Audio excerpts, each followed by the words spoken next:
मैंने कहा रत्नेश भाई कुछ बोल लूं, गिरफ्तारी तो जी नहीं जी होगी? बोलें बोलें बोलें। नहीं, मैंने कहा गिरफ्तारी तो नहीं होगी ना? नहीं, ये तो कांग्रेस की सरकारों में होता था कि पत्रकार गिरफ्तार हो जाते थे, आप गिरफ्तार नहीं होंगे। अच्छा अच्छा, मतलब मैं बोलूं। इमरजेंसी कांग्रेस की सरकार में लगी है, भाजपा ने कभी नहीं लगाई। अच्छा अच्छा, आप मतलब मैं, चिंता मत करिए, भाजपा की सरकार है। हाँ हाँ मतलब मैं बोल लूं ना, मैं बोलूंगा तो बिल्कुल कहेंगे कि बिल्कुल, बोलता है, संविधान आपको कुछ इस बिल्कुल टाइप का। संविधान आपको अधिकार देता है, आपका स्वागत है। मैंने कहा, मैंने नहीं, इमरजेंसी संविधान, नहीं हाँ लगाई तिलक संविधान भाई। तो अधिकार देता है, वो अधिकार तो आप भी नहीं छीन सकते और सरकार भी नहीं छीन सकती। तो आपको क्या लगता है, मतलब क्योंकि जो सवाल पूछेगा वो तो देशद्रोही बन जाएगा, क्योंकि विपक्ष भी ये कह रहा है कि भाई जो मामले अब आ रहे हैं सामने, एक तरफ वो विजय शाह जो आपकी आंख का तारा है आज भी, और दूसरी तरफ वो प्रोफेसर जिसने फेसबुक पोस्ट लिखी और कहा कि भैया तुम तो जेल जाने के अधिकार हो, तुम देशद्रोही हो। तो इसलिए मैंने आपसे पूछा ये दो अलग अलग पैमाने क्यों? शाह आज भी आपका दुलारा आंख का तारा, और दूसरी तरफ वो प्रोफेसर अली खां जिसने एक पोस्ट लिखी, बोले तुम खान हो, अली हो, मुसलमान हो, इसलिए जेल जाओ। ये सवाल उठ रहे हैं, इसका उत्तर पहले। देखिए तिलक जी, सबसे बड़ी बात है कि विजय शाह जी जो हमारे मध्य प्रदेश में मंत्री हैं, उनका मामला जो है वो माननीय सर्वोच्च न्यायालय के समक्ष चला गया है। माननीय सर्वोच्च न्यायालय उनके मामले पे सुनवाई कर रहा है और माननीय सर्वोच्च न्यायालय ने जो भी दिशा निर्देश दिए उसके अकॉर्डिंग सरकार काम कर रही है। अच्छा, मैं सिर्फ ये जानना चाह रहा हम्म। हूं कि आप ये कह रहे हैं कि प्रोफेसर अली ने तो गुनाह किया है, लेकिन माननीय विजय शाह जी, जी आपने लगाया, मैं इसलिए क्योंकि कोर्ट ने कहा कि आप माफी के लायक नहीं हो। आपने तो देखा होगा वो जो अखबारों की सुर्खियां हैं जिसमें कोर्ट कह रहा है कि देश को शर्मसार किया, तो देश में तो आप भी आते होंगे रत्नेश भाई, और हमारे मोदी जी तो देश के सबसे बड़े राष्ट्रभक्त, क्योंकि वो प्रधानमंत्री भी हैं, देखिए, और दूसरी तरफ अमित शाह जी और जेपी नड्डा जी भी, तो आप तो सारे राष्ट्रभक्त हैं, और हमारे देश को शर्मसार करने वाला आप ही की सरकार में अभी तक पद पर बैठा हुआ है। मैं इसलिए जानना चाह रहा था क्योंकि आपसे बड़ा तो कोई राष्ट्रभक्त है नहीं इस वक्त।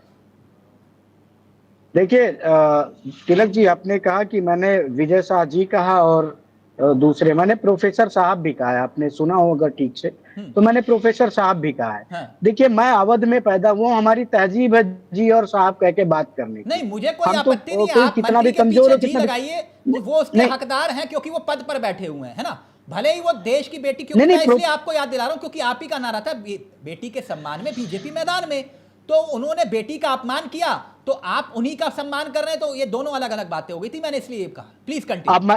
अब मैं चीजें बड़ी स्पष्ट कर दूं तिलक जी, अब जी सुनिए। तिलक जी, उनका मामला माननीय सर्वोच्च न्यायालय के समक्ष है। माननीय सर्वोच्च न्यायालय की जो गाइडलाइंस आ रहे हैं उसके अकॉर्डिंग वहां पर सरकार काम कर रही है। क्या इंतजार अब कर रहे हैं आप? बिल्कुल देखिए, माननीय सर्वोच्च न्यायालय उनको दंडित कर देगा, उनकी सदस्यता स्वयं चली जाएगी, तो उनका फिर मंत्री आप पद क्या चला करेंगे? जाएगा। अब आप क्या करेंगे? अब सुनिए तो जब मामला माननीय सर्वोच्च न्यायालय के समक्ष है तो उसमें मुझे नहीं सॉरी, लगता है आप अधूरी कि बात बोल हमारे रहे हैं। यहाँ संविधान में जो माय डियर व्यवस्था फ्रेंड है रितेश कि मिश्रा जी, सरकार आप सुन तो अधूरी बात लीजिए। बोल रहे हैं सर, मैं तिलक पूरा कर जी, देता हूं। आपके आदेश पर तिलक नहीं, जी, मैं सर दर्शकों को बता देता हूं, गलत फैक्ट होगा तिलक तो जी, आप करेक्ट करेगा। सुप्रीम कोर्ट जिस दिन ये कह देगी कि हमने इस मामले को सरकार को सौंप दिया, सरकार कार्रवाई करे, हम कर देंगे।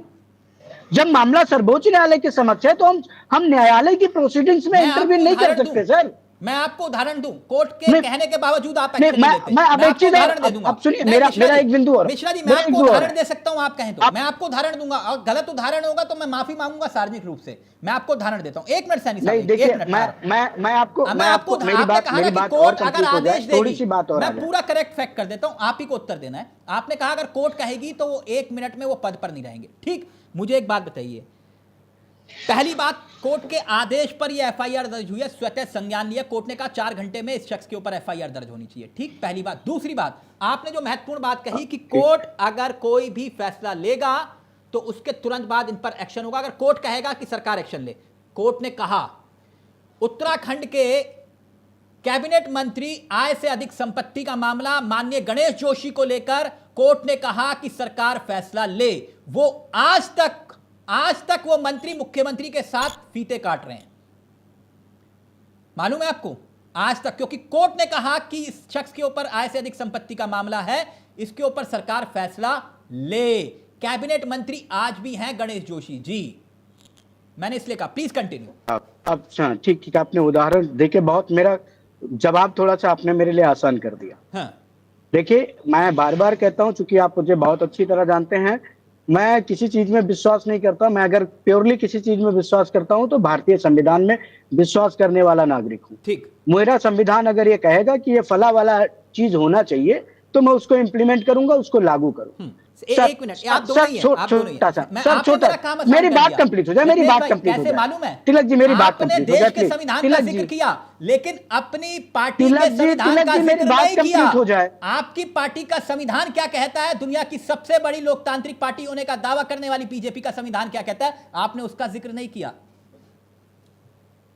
नहीं देखिए, मैं देश के संविधान से चलता हूं, किसी पार्टी के संविधान से थोड़ी चलता हूं भाई। ठीक, ये कांग्रेस पार्टी नहीं है, आप पार्टी का नेता नहीं है। नहीं।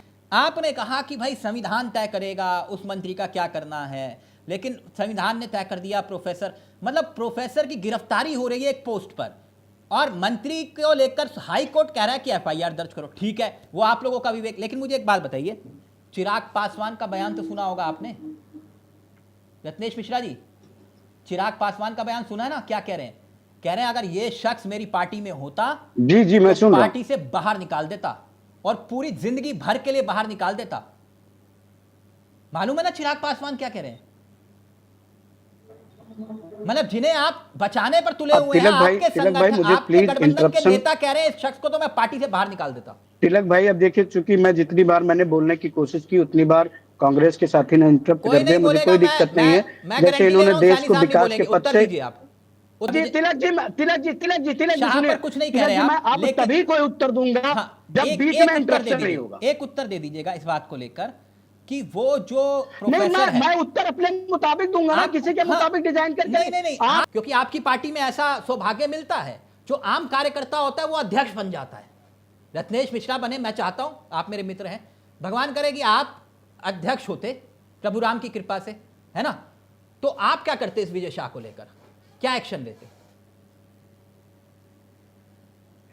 मैं जिस दिन अध्यक्ष पद पर रहूंगा उस दिन मैं स्पष्ट तौर पर अपने सभी मंत्रियों को हिदायत दे दूंगा कि ऐसी कोई बयान ही नहीं आने चाहिए, और आएंगे तो मैं ऐसी कार्रवाई करूंगा कि दोबारा उसका उदाहरण देकर ही आप लोगों को समझ में आ जाएगा। तो मैं अब मुझे अब क्योंकि देश जानना चाहता है, वो जो प्रोफेसर पर एफआईआर दर्ज हुई उसमें ऐसी कौन सी बात आपको बुरी लगी जिस पर वो साबित हो गया कि वो व्यक्ति देशद्रोही है? कोई दो बातें, एक बात ही बता दीजिए। देखिए जिस प्रकार से मुझे प्रोफेसर साहब के प्रकरण में जो पता है, हाँ, कि हरियाणा की वुमेन कमीशन ने उनके खिलाफ शिकायत की है। हाँ, मैं ये जानना चाह रहा हूं उसने कौन सा ऐसा शब्द लिखा जिससे ये साबित होता है कि ये प्रोफेसर अली शब्द पे मैं जोर इसलिए दे रहा हूं क्योंकि वो मुस्लिम है, उसने देशद्रोह वाला काम किया, कोई एक शब्द ऐसा? कि मैंने देखी वो तहरीर पढ़ी नहीं तो आपको बताता पॉइंट्स, जो मुझे चीज पता नहीं है मैं उस पर बहुत ज्यादा टिप्पणी नहीं करूंगा। कोर्ट कह रहा है कि विजय शाह पर एक्शन लो और दूसरी तरफ कोई व्यक्ति पोस्ट लिखता है तो आप कहते हो इसके ऊपर एफआईआर होनी चाहिए। कांग्रेस जैसी दूसरी देश के सबसे बड़े विपक्षी दल के लोग ये अपनी मानसिकता बता रहे हैं कि हम आपको बोलने नहीं देंगे, जैसे ही बोलोगे बीच में आप सवाल से क्यों भाग रहे हो? आप क्या कर रहे हैं रत्नेश जी, आप क्या कर रहे हैं मालूम है? आप उकसा रहे हैं, सैनी साहब को उकसा रहे हैं। मैं आपसे सवाल का उत्तर चाह रहा हूं सर, सैनी साहब को उकसा रहे हैं। अरे भाई मैं क्या उकसा रहा हूं? अरे मेरा सवाल ले लीजिए ना,